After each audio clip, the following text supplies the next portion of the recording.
Currently being joined by Will Borthick. Will, how are you? I'm doing good, guys. How are y'all? Doing well. Well, the last time we talked, MTSU was in fairly good positioning in the CUSA standings. At this point, what's the outlook on their season right now? That's a good question. I think it's kind of all hinging on this game tomorrow, or hinging on this game tomorrow, rather. If they can find a way to get some of that Murphy magic going against Western and find a way to win a big rivalry game, you get to 8-6 in the league. At least two of the last three look winnable. Both Florida teams should be wins on the road, even though they are road conference games. You've got to go to UAB, so that's, at least on paper, you would say that's a loss. I totally think the Blue Raiders could beat the Blazers, no doubt about it. But just, on paper right now, you have to say that's a loss. So if you could beat a Western Kentucky team on Sunday, tomorrow, that's kind of reeling, has lost three straight, is kind of now in the position MTSU was in before they played North Texas. If they can, keep the Hilltoppers down to get to 8-6, 10-7, 10-8, or 11-7 record rather in the league would probably going to get you a 5 seed, depending on how it all shakes out. So I think that's where you're at now. If you don't beat Western, and then somehow lose one of those two games to the Florida schools, and then go on and lose to UAB, obviously it could go south pretty quick. You could be looking at a 9-9 record, even 8-10, if it went just horribly wrong. So it's hard to say. I think this game tomorrow is huge. It's cliche to say every game is big, but this will be the biggest game they've played all season. It's the rival. It's 100 miles of hate.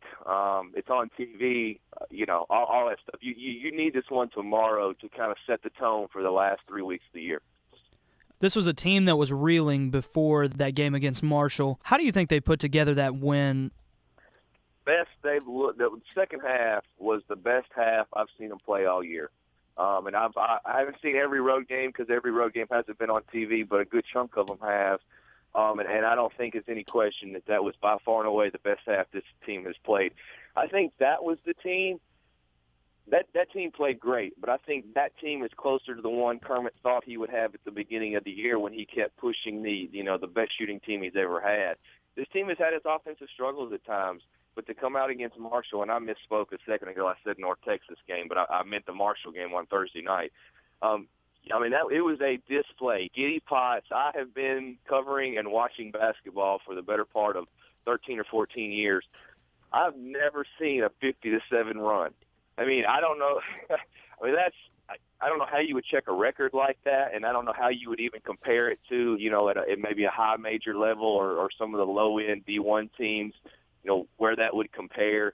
But a 50-7 run, you don't even see Kentucky doing that to their teams that they open the schedule with, So it was a great display. You hope you didn't use it all up on Thursday night against the Herd, and you hope that you can somehow find a way to carry that momentum over against the Hilltoppers tomorrow. I think that's the big thing. If this team can just make outside shots, they play really good defense. This team is it's kind of a shame because you've really wasted almost one of the better defensive teams Coach Davis has ever had. Looking at the numbers, shooting percentage-wise, field goal percentage defense, ability to create and get turnovers, score off those turnovers, offensive rebounds and defensive rebounds. They're the best rebounding team in the league. At 8-7 and 14-13 overall, which is shocking. So, if this team can just make a few shots from the outside, they're dangerous. And I will still contend that this team can still win the conference tournament if it gets shooting performances like it had against Marshall on Thursday night. Giddy Potts, like you said, we've never really seen a scorer like him come in so quickly for MTSU. With his 28 points, the last time I've seen something like that was Kerry Hammond's back his freshman year. Do you see him becoming maybe a focal point of this offense? I think moving forward, he's going to fit right into that number 2 spot. I think he's a great number 2 guard. If he can avoid the sophomore slump that has sort of caught up with Reggie Upshaw earlier this year. Reggie's playing a lot better of late for sure. But if he can avoid that next year, you're looking at a team next year that's going to have Giddy Potts, Jaquan Raymond, Reggie Upshaw as your 3 main scorers, plus a point guard in Jacob Ivory or Jaquel Richmond or DJ Jones, whichever one of those freshmen can win that job, kind of leading the offense next year. this team could be really good. As for the rest of this season, I think he's got to be. He's proven that he can kind of be that threat from the outside that this team has had, but hasn't had from a consistent basis. I mean, he's done it a couple times. Ed Simpson's been in on it. Jaquan Raymond, Marcus Terrence, all of those guys have had their moments.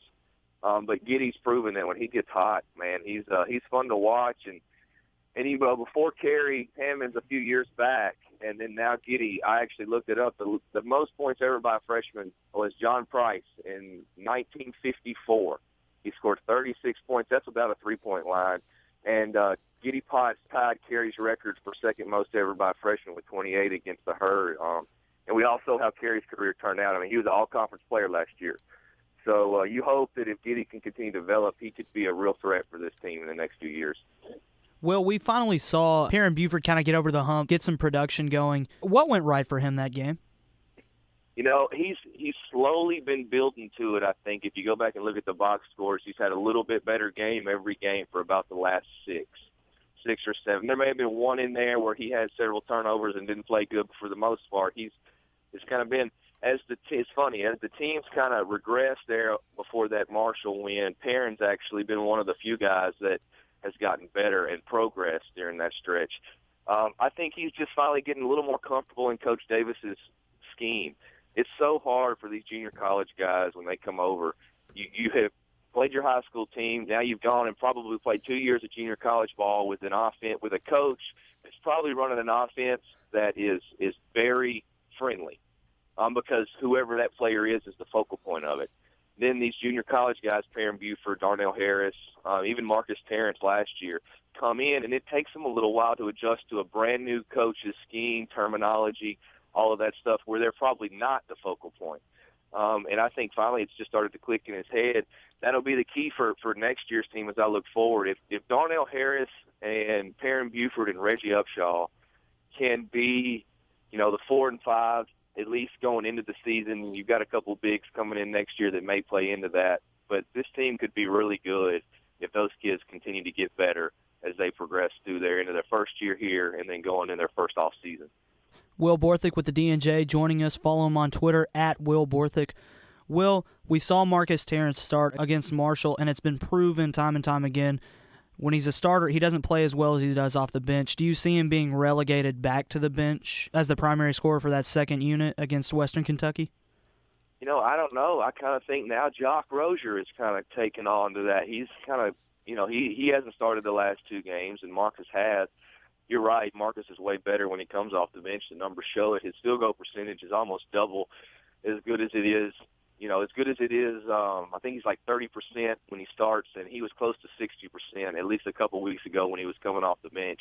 I think that's been one of the frustrating parts for Coach Davis is him and really Reggie Upshaw until about 3 weeks ago, and Jock and even Jaquan. The returning players on this team they left a little bit. You wanted a little more. Not to say that they haven't collectively all been good on one of them's been good every night, but for this team to really be successful, I think you need two of those guys to be good every night. And that'll be key also for against Western and really how the year finishes. Which one of those guys will be able to do that? And I can't answer your question. I don't know if Marcus will start because Coach Davis, here we are, 27 going into the 28th game, and he really doesn't have a starting lineup. He's got about 8 or 9 guys that play a lot. And I don't think he cares who starts. He just wants somebody to bring energy. And if that guy's Marcus, because he has a good practice today, well, I'd say he'd be in, but your guess is really almost as good as mine. Kind of looking towards the WKU game this weekend for both men's and women's, what is the main thing to watch in both of those games? Well, I'll start with the women since they're first. I'm actually going to be heading up there here through this rain and nasty weather and all this mess here in about an hour or so. Lots of fun, too, doing that. Yeah, it's funny. I live in Robertson County, so I drove halfway up here to see my folks last night, and I'll be leaving from their house, which is only about an hour south, but I'm looking at about 7-8 inches of snow on the ground. Constant rain. It's definitely nasty. But for the women, I think it's just protect the basketball. if you want to watch a really good women's basketball game out there, and I know they're not the most popular thing, going on in town, but you've got the best two teams in Conference USA, hands down. You've got two teams that deserve to be in the NCAA tournament, two of the top 64 teams in the country. Coming into this game in Bowling Green today, just turn on your TV and watch it. It's on Fox Sports, one of those. I think it's Fox College Sports. I won't pretend to tell you what channel that is on your service, but it is on TV. So just turn it on and watch it. I think if the Lady Raiders protect the basketball, they will win this game. Western Kentucky doesn't have anybody that can guard Cheyenne Parker. They don't have anybody that's that tall and that athletic and that long. So if Middle Tennessee can protect the basketball, get it into Parker, let Olivia Jones, let that open things up for Olivia from the outside, I think MTSU can win this game by 10. For the men, going to be exciting. I'm looking forward to being in Murphy Center tomorrow at noon. That place ought to be rocking. The streets should be clear by then. I know it'll probably still be nasty out, but that gym should be full for senior night. It's a game that if MTSU can just shoot the ball, we've already talked about it really, if they can make a few three-pointers and keep Western Kentucky honest to where they just can't pack the paint and keep guys like Reggie Upshaw and Perrin Buford and Darnell Harris off the glass, then I think Middle's got a good chance. T.J. Price and George Fant, though, they're easily a top two guard and big man combination in Conference USA. I don't know that they're both seniors. I don't know that there is a better one. Maybe La Tech definitely. I mean, Speedy Smith, he makes everybody good. But I think Price and Fan are as good as they get. And if Middle can just keep the role players from going off, if you want to let Price and Fan get theirs, that's fine. But don't let those other three or four guys, rack up a big night. And I think it'll come down to if Middle shoots the ball well, that they can find a way to win that game, and that'd be a huge momentum boost going into the last 2 weeks of the regular season. Will, one more question before we let you go. How will this senior class be remembered for the men's team? Here's the deal: if they win, I believe it's 2 more games. And I say they, it's really just Jock and Gavin. I mean, Marcus was a junior college transfer, but he'll get credit for the 4-year, for being a part of the 4-year class. If they get 2 more wins in their last however many games, counting the tournament because those wins count, this will be the winningest 4-year class in the history of MTSU men's basketball. So that's kind of shocking when you just sit back and think about that. They'll be at that'll put them at 95. That'll tie the record. So they actually need 3 to break it to get to 96 in a 4-year period. But I mean, let's just do either one of you think this is anywhere close to the best class that's ever, come through here? I don't. No, yeah, exactly. So I don't know what that means. I mean, I don't know how you would view. Now, let's say this: what if this team were to go and win the conference tournament? I mean, then you would definitely take them and view them in a different light. I think this senior class can really almost still write the last chapter. It definitely still can still write its last chapter on what their legacy will be. I mean, they did go. They were part of the NCAA tournament team a couple years ago. It'll Against just St. be Mary's. Interesting to. Yeah, exactly, and it'll just be interesting. I mean, Jacques was the only one on that team, but I don't even know how much he played. But I mean, he was a part of it, so he definitely should get credit for those wins. And we'll see how they finish. I'll ask you that in 2 weeks, and I'll be able to give you a much better answer. Will Borthick from the DNJ. Follow him on Twitter at Will Borthick. Will, thanks so much for joining us. Thanks, Will. Hey, no problem, guys. Thank y'all. Y'all have a good Saturday. You too. Be safe, bud. Definitely, I think, a must-win game for the Blue Raiders tomorrow. No doubt. I mean, you look at just the rivalry itself is big enough, but the fact that, you're sitting at where you are in the standings, if you don't win this game, it's just going to push you back even further. Yeah, and we've seen some good production from players. Like we said earlier, Giddy Potts drops 28 the Out other of nowhere. day. Exactly. But he's coming into his game since losing all that weight, getting to campus. You got Perrin Buford finally, getting some production in. The guy is so athletic, and, he's finally fitting into Kermit Davis's system. I think next year he's going to be a force to be reckoned with. Well, yeah, and we've talked about this before, but Perrin Buford, we haven't seen him perform well up until, this point in the season. And I know Coach Kermit Davis tweeted out before he was, even a Blue Raider when he was recruiting him. He was talking about how he's a great player. Second game in the season, you lose to Murray State by double digits.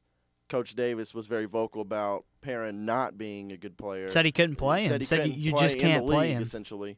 To an extent, that was true. Perrin was not living up or playing up to his expectations. But he wasn't playing the tempo that Davis wanted him to play. He wasn't. Either. It seemed like he was playing Perrin-Buford basketball and not MTSU basketball, which is, when you look at it, there really hasn't been a prolific scorer, and I think Perrin wants to be that in a way at that forward position. But I don't know if he's going to be able to do that. And now we see Giddy emerging, and I think he can be that.